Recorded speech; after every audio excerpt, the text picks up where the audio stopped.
Have you ever had legal Um, ramifications from your videos? no, No no, I haven't. threats? I, Anything? I've no, no, I've not, and that's interesting because a lot of my friends who do the sort of commentary that I have have received some sort of threats, particularly from people who they make their videos on. But I guess typically the aim of my content is to kind of make the person it's about listen, which is obviously a challenge when you get to the more serious content. So when you're dealing with the Austin Joneses, the Onisions, you know they're not going to turn around with courtesy and go, "Oh, thank you for the video." They're not going to be too happy about it. What is the Um, Onision story? I feel like I don't know it. uh, I don't oh, know a oh, lot of it either. Yeah. I mean, Onision. It's a very long, complicated story, which is why, as Taylor mentioned at the start, my videos together well over 3 hours. Um, so it's hard to condense. Hmm. Basically, he, I think it's around 2011, 2012. He's been making fairly controversial content on his YouTube channel and also been behaving rather inappropriately with minors and people who just turned of age. And I think basically it all kind of built up. And in 2019, there was this big moment where a lot of people came forward with all their various stories together, and suddenly everyone was like, "Oh, hey, this guy is seriously fucked up." And a lot of people had been saying it before, to be fair. This isn't some huge moment of realization for everyone, but it definitely got more publicity at that point. And then Onision decided to partake in more antics. And there was a lot of discussion about his channel and what should happen to it, and a lot of people campaigning for it to be removed. It hasn't been removed, um, obviously. And there's also this stuff involving Chris Hansen now, who obviously used to do uh Dateline, Chris Hansen, Yeah, and to catch Catch Predator. Predator. Hmm. Yeah, and he got involved and he did streams and they received a lot of publicity and traction. And in a way, at the start, it seemed like he had quite strong status and community standing. So if there had been anything seriously illegal, people were hopeful that this would bring some light to it, even though Onision appears to be quite meticulous with the legal lines. Hmm. Um, and what's happened in the last few weeks in particular is that Chris Hansen has been gradually evolving into a bit of a villain due to certain elements of the situation evolving too, and certain behavior of his own and others around him coming to light. And this has all been months in the making. And it appears that public opinion is slowly starting to turn against him as well. How is Chris I don't know Hansen the exactly. villain? Oh, I don't know exactly what the Oh, situation is, but there are a few videos going up about it, and I can always send you a good one. I know a decent one. There's a first part of a how many part series by a YouTuber called John Swan, and he does similar content to me. Though I guess it's a bit more of the classic like exposed video kind of, rather than me who does retrospective. His is a bit more current, hmm. and so but he's very thorough as well, um and he'll probably he's probably I haven't watched the video yet because I've just been busy, and I've also been suffering from this really irritating ear condition which completely distracts me and drives me insane.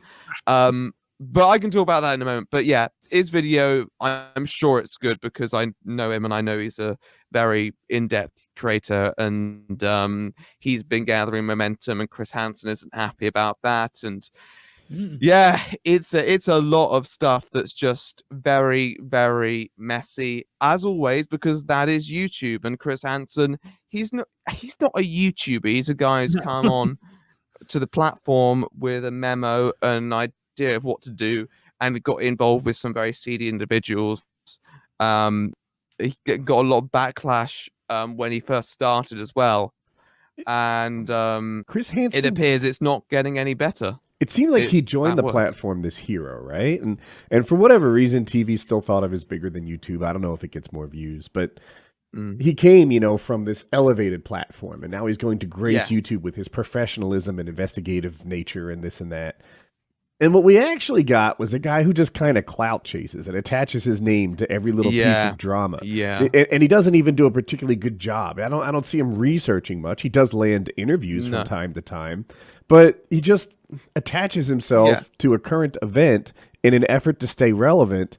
And I'm not digging his content. I haven't seen him do accomplish anything, right? If you have a guy who's accused of rape and Chris Hansen looks into it, you think to yourself, ooh, we're going to learn about this. We're going to, the truth will come to light. If this needs law enforcement involvement, then it'll happen because Chris Hansen is on it. And that's not what happens at all. Basically, you get just a regular dude, maybe even a subpar interviewer, to talk to the guy, and then it ends. And and also that's it. That's all I have. I think the fact that he did land some interviews initially was quite good. Obviously got some people to talk about their experiences in a bit more depth, and I think that did in part come from his status. But unfortunately, once you look beyond that, it starts to become pretty weak.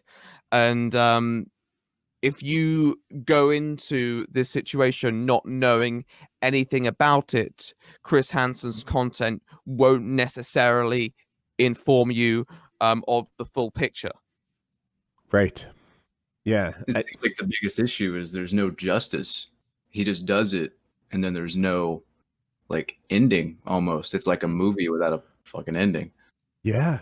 There's no ending. There's no justice. There's no revelation. There's no, even if the guy just, even if he were to get involved and someone got social ramifications, that would be a thing.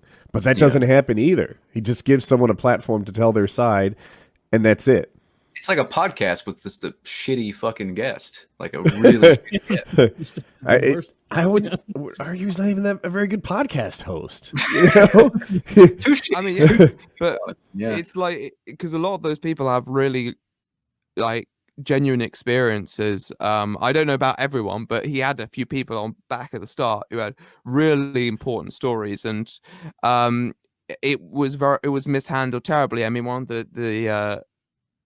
of the most important individuals back then was a person named Sarah, and I don't know exactly what's happened with that, but there was a huge fiasco because they mishandled a person by the name of Vincent Nicotra, who was one of Chris Hansen's assistants, though he had control of all the social media because he was the social media guy who really knew what was up. And he mishandled evidence, apparently. And that was very important to the case. And I think it was at that point a lot of people began to realize that this was not exactly the airtight investigative team that people were hoping for, because that shit was necessary to at least get out, and they fucked it up. They really fucked it up. And I was going to make a video, but it seems that other people are making some more impressive or at least more instantaneous content right now. Maybe when it's all died down in a few years, I'll be able to cover it with a bit of retrospective wisdom, I suppose. But I don't know. I think it's all coming to light quite quickly. You nailed it, right? He's not this airtight investigative team that he seemed like he was on To Catch a Predator back when things were edited and such. So it might be that his team is not as good, or at least that's a part of it. The other part of it is he had almost this thing where Ben Shapiro owns this 17-year-old liberal, which is, you have a professional versus an amateur, right? When he catches some guy where English is his second language with his pants down in somebody's kitchen, that guy sucks, right? When he talks, Ben Shapiro dominates 5-year-olds. That Santa isn't real. Ben Actually, it doesn't make sense. How would you get to every house in America in that amount of time? Not to mention the rest of the world. And the kid's like, I just want Legos. She's like, no, facts don't care about your feelings, you little loser. Thumps him on the forehead. Exactly. Actually, to flick a 5-year-old, you have to reach up a little bit. But when Chris Hansen goes up against a YouTuber who has 4,000 hours on a microphone of his own, it doesn't go so smoothly. You know, you're looking for Chris Hansen to do to him what he did on To Catch a Predator, and it doesn't. And you're right, because think about this. What was he really doing on To Catch a Predator? He wasn't the guy who was flirting with children, like luring them in, being like, oh, I'm a 12-year-old boy, and I'm just here. Like, he wasn't even doing that. Guarantee those cookies are store-bought. Like, what was he doing? All he had to do was walk out and put on his fake, ridiculous voice. Yeah, he was popping out like the fucking Kool-Aid man, and then these goddamn pedophiles. Basically, that was his job, just to pop out and be intimidating. So, and like season 1, they couldn't even get they didn't even have the police on call the first season. Remember that? And so they'd be like, "What are you doing here?" Nothing. Really? You brought a 12-pack of Bud Light and some vodka spritzers for yourself? You were going to drink 18 beers? Like, yeah, that's what I was going to do. You weren't here to meet this young girl, were you? And then it'll show it. And then by the end, you can see like the pedophile thinks he's fucked. And he's like, now what have we learned today? We learned that if you do this and you try and requisition sex from a minor, you'll get scolded by a weirdo, a free cookie, and sent on your way. Like, that's what we're teaching pedophiles here. It's like, okay. You just know those guys got in the car and they're like, whoa, yeah, dodged a bullet there.